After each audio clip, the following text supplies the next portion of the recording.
ओम शांति। 16 मई 2025 बाबा के महावाक्य।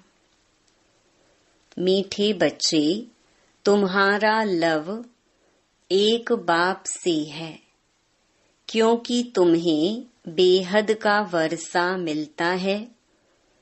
तुम प्यार से कहते हो मेरा बाबा। प्रश्न: किसी भी देहधारी मनुष्य के बोल की भेंट बाप से नहीं की जा सकती है, क्यों? उत्तर: क्योंकि बाप का एक एक बोल महावाक्य है। जिन महावाक्यों को सुनने वाले महान अर्थात पुरुषोत्तम बन जाते हैं, बाप के महावाक्य गुलगुल अर्थात फूल बना देते हैं।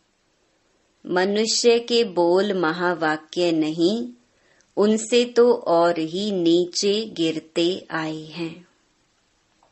गीत: बदल जाए दुनिया। ओम शांति। गीत की पहली लाइन में कुछ अर्थ है, बाकी सारा गीत कोई काम का नहीं है। जैसे गीता में भगवानुवाच मन मना भव मध्याजी भव, यह अक्षर ठीक है। इसको कहा जाता है आटे में नमक। अब भगवान किसको कहा जाता है, यह तो बच्चे अच्छी रीति जान गए हैं। भगवान शिव बाबा को कहा जाता है। शिव बाबा आकर शिवालय रचते हैं। आते कहाँ हैं? वैशाल्य में। खुद आकर कहते हैं, हे मीठे मीठे लाडले सिकिलधे रूहानी बच्चों। सुनती तो आत्मा है ना। जानते हो हम आत्मा अविनाशी हैं, यह देह विनाशी है। हम आत्मा अब अपने परम पिता परमात्मा से महावाक्य सुन रहे हैं। महावाक्य एक परम पिता परमात्मा के ही हैं, जो महान पुरुष पुरुषोत्तम बनाते हैं। बाकी जो भी महात्माएं गुरु आदि हैं, उनके कोई महावाक्य नहीं है। शिवोहम जो कहते हैं, वह भी सही वाक्य है नहीं। अभी तुम बाप से महावाक्य सुनकर गुलगुल बनते हो। कांटे और फूल में कितना फर्क है।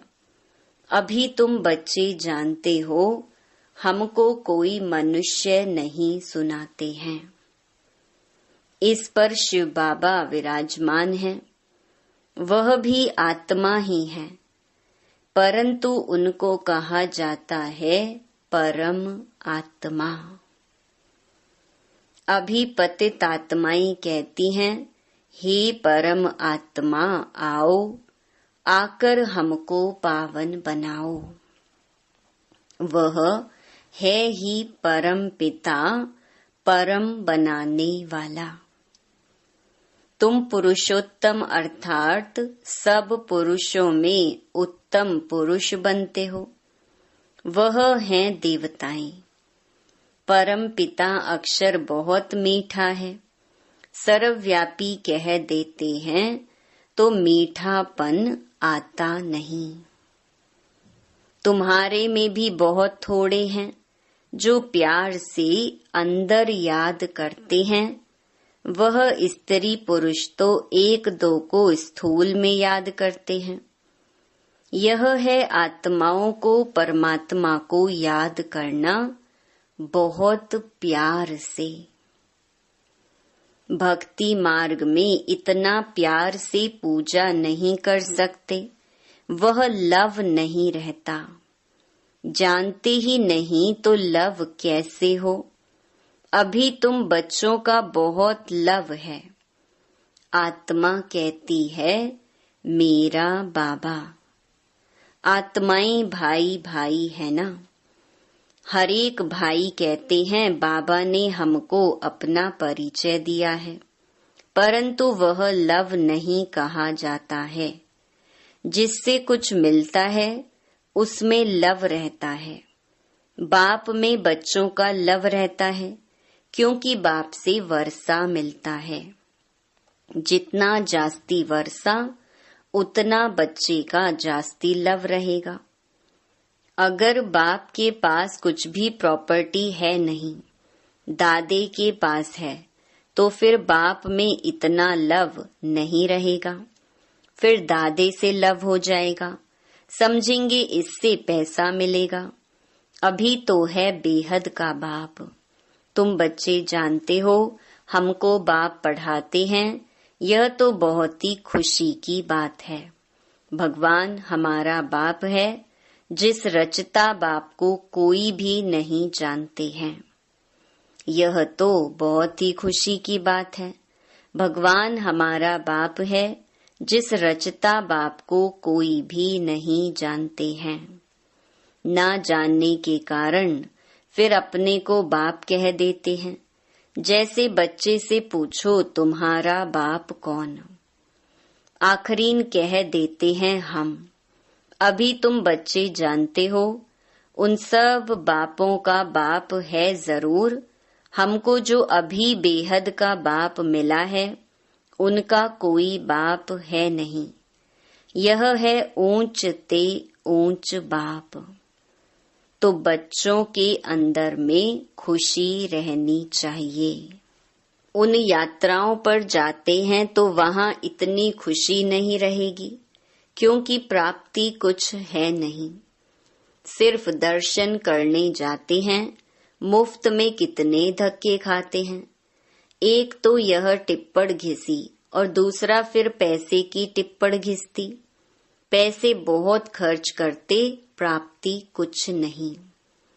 भक्ति मार्ग में अगर आमदनी होती तो भारतवासी बहुत साहूकार हो जाते। यह मंदिर आदि बनाने में करोड़ों रुपया खर्च करते हैं। तुम्हारा सोमनाथ का मंदिर एक नहीं था, सब राजाओं के पास मंदिर थे। तुमको कितने पैसे दिए थे? 5000 वर्ष पहले तुमको विश्व का मालिक बनाया था। एक बाप ही ऐसे कहते हैं। आज से 5000 वर्ष पहले तुमको राजयोग सिखाकर ऐसा बनाया था। अभी तुम क्या बन गए हो? बुद्धि में आना चाहिए ना। हम कितना ऊंच थे, पुनर्जन्म लेते लेते एकदम पट आकर पड़े हैं, कौड़ी मिसल बन पड़े हैं। फिर अभी हम बाबा के पास जाते हैं, जो बाबा हमको विश्व का मालिक बनाते हैं। यह एक ही यात्रा है, जबकि आत्माओं को बाप मिलते हैं, तो अंदर में वह लव रहना चाहिए।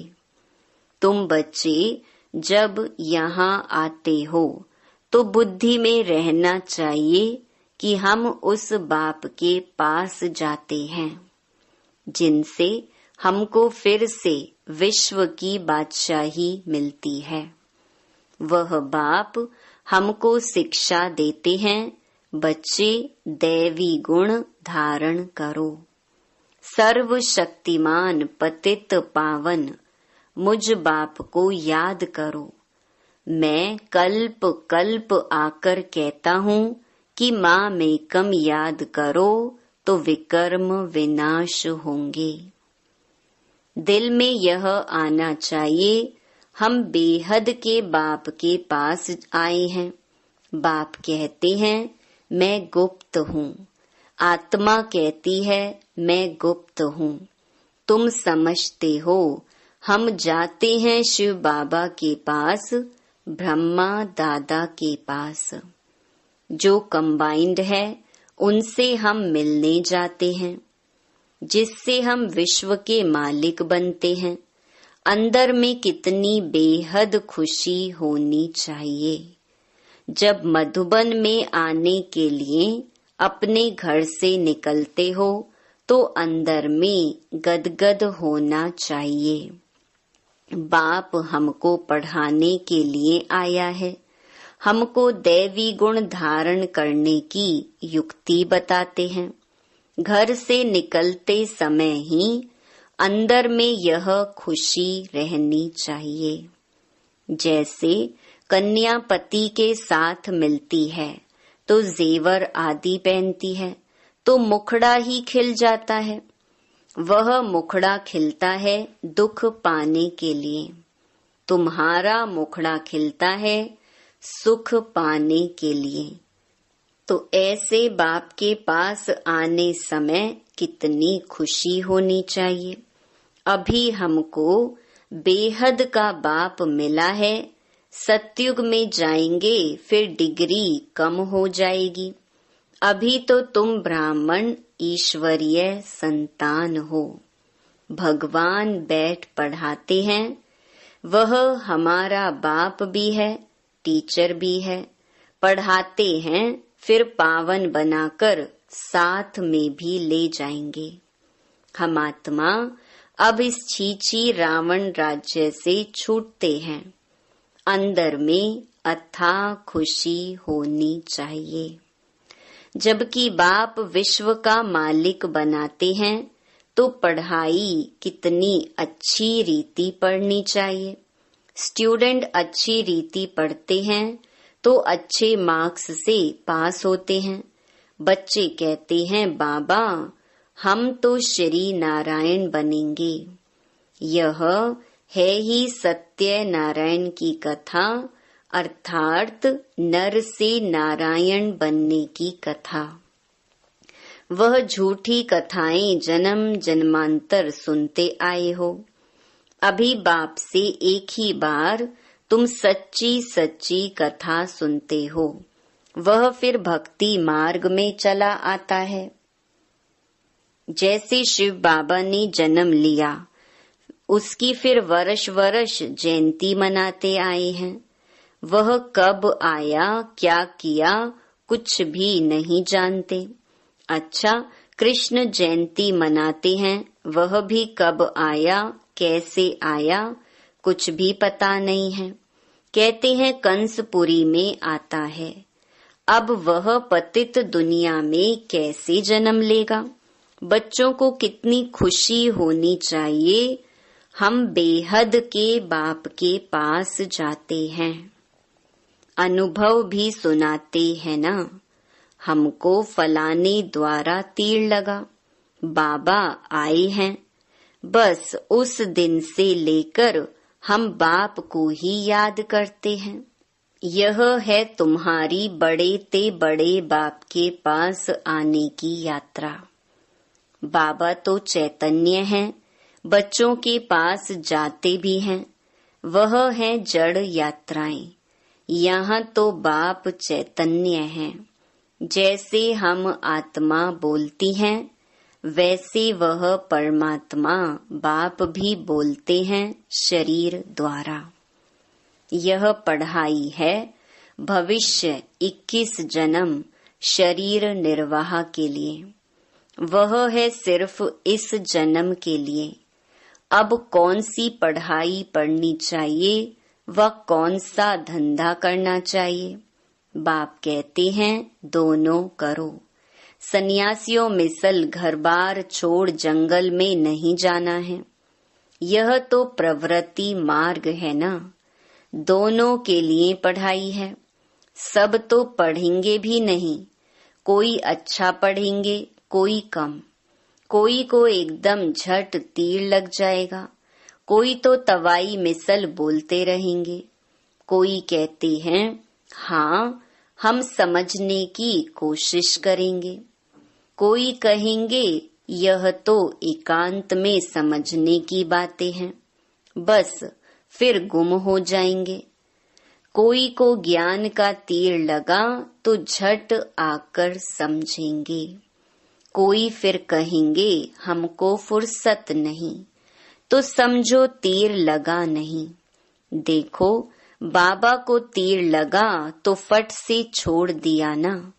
समझा बादशाही मिलती है, उनके आगे यह क्या है।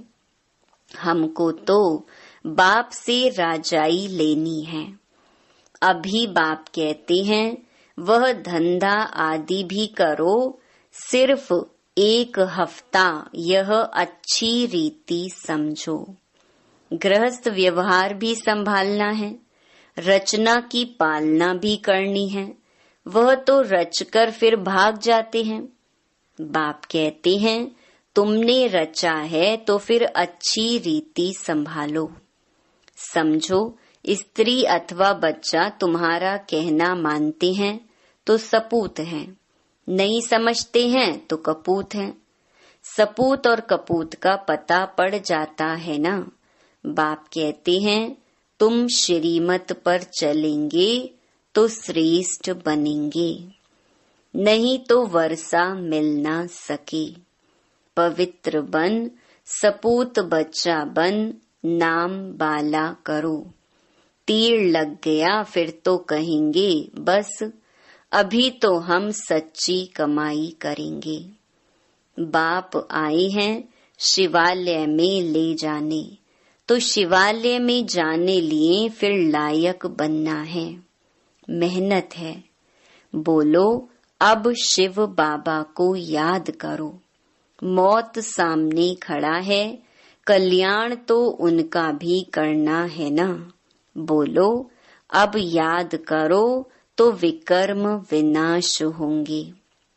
तुम बच्चियों का फर्ज है पियर घर और ससुर घर का उद्धार करना।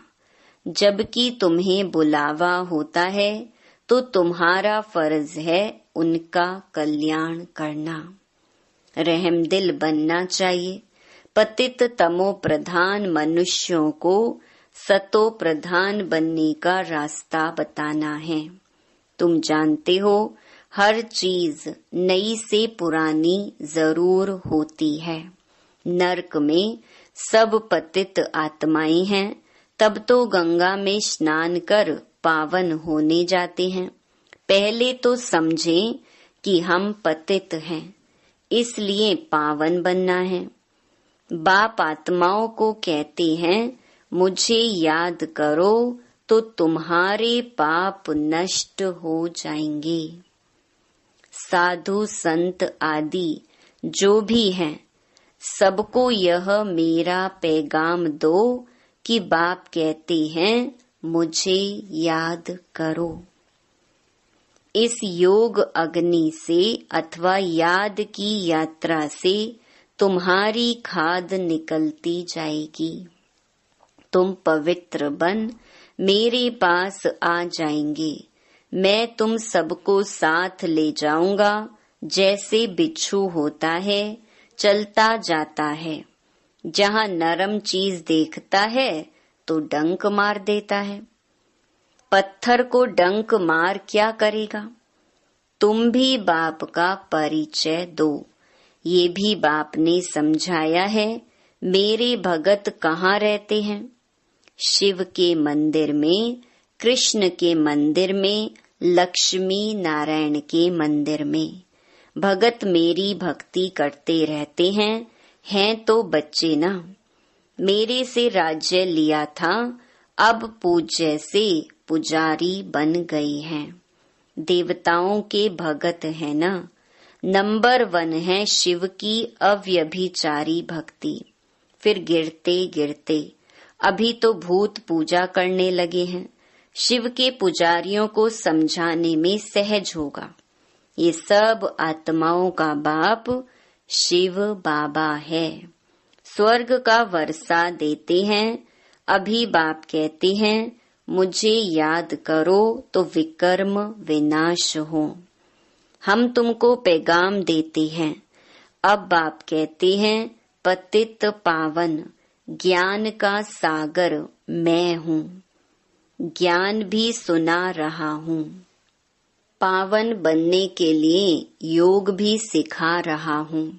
ब्रह्मा तन से मैसेज दे रहा हूँ, मुझे याद करो। अपने 84 जन्मों को याद करो। तुमको भगत मिलेंगे मंदिरों में, और फिर कुंभ के मेले में। वहां तुम समझा सकते हो पतित पावन गंगा है या परमात्मा। तो बच्चों को यह खुशी रहनी चाहिए कि हम किसके पास जाते हैं। है कितना साधारण, क्या बड़ाई दिखाएं। शिव बाबा क्या करे जो बड़ा आदमी दिखाई पड़े। सन्यासी कपड़े तो पहन नहीं सकते। बाप कहते हैं मैं तो साधारण तन लेता हूँ, तुम ही राय दो कि मैं क्या करूं। इस रथ को क्या श्रृंगारूं। वह हुसैन का घोड़ा निकालते हैं, उनको श्रृंगारते हैं। यहाँ शिव बाबा का रथ फिर बैल बना दिया है। बैल के मस्तक में गोल गोल शिव का चित्र दिखाते हैं। अब शिव बाबा बैल में कहाँ से आएगा। भला मंदिर में बैल क्यों रखा है। शंकर की सवारी कहते हैं। सूक्ष्म वतन में शंकर की सवारी होती है क्या। यह सब है भक्ति मार्ग जो ड्रामा में नूंद है। अच्छा, मीठे मीठे सिकिलधे बच्चों प्रति मात पिता बाप दादा का याद प्यार और गुड मॉर्निंग। रूहानी बाप की रूहानी बच्चों को नमस्ते। धारणा के लिए मुख्य सार। पहला, अपने आप से प्रतिज्ञा करनी है कि अभी हम सच्ची कमाई करेंगे। स्वयं को शिवालय में चलने के लायक बनाएंगे। सपूत बच्चा बनकर श्रीमत पर चलकर बाप का नाम बाला करेंगे। दूसरा, रहमदिल बन तमो प्रधान मनुष्यों को सतो प्रधान बनाना है। सबका कल्याण करना है। मौत के पहले सबको बाप की याद दिलानी है। वरदान, हर मनुष्य आत्मा को अपने तीनों कालों का दर्शन कराने वाले दिव्य दर्पण भव। आप बच्चे अब ऐसा दिव्य दर्पण बनो जिस दर्पण द्वारा हर मनुष्य आत्मा अपने तीनों कालों का दर्शन कर सके। उन्हें स्पष्ट दिखाई दे कि क्या था और अभी क्या हूँ, भविष्य में क्या बनना है। जब जानेंगे अर्थात अनुभव करेंगे व देखेंगे कि अनेक जन्मों की प्यास व अनेक जन्मों की आशाएं मुक्ति में जाने की व स्वर्ग में जाने की अभी पूर्ण होने वाली हैं, तो सहज ही बाप से वर्षा लेने के लिए आकर्षित होते हुए आएंगे। स्लोगन, एक बल एक भरोसा। इस पाठ को सदा पक्का रखो तो बीच भंवर से सहज निकल जाएंगे। अव्यक्त इशारे, रूहानी रॉयल्टी और प्योरिटी की पर्सनालिटी धारण करो। वारिस क्वालिटी प्रत्यक्ष तब होगी जब आप अपनी प्योरिटी की रॉयल्टी में रहेंगे। कहाँ भी हद की आकर्षण में आंख न डूबे। वारिस अर्थात अधिकारी, तो जो यहाँ सदा अधिकारी स्टेज पर रहते हैं कभी भी माया के अधीन नहीं होते। अधिकारीपन के शुभ नशे में रहते। ऐसे अधिकारी स्टेज वाले ही वहाँ भी अधिकारी बनते हैं। अच्छा, ओम शांति।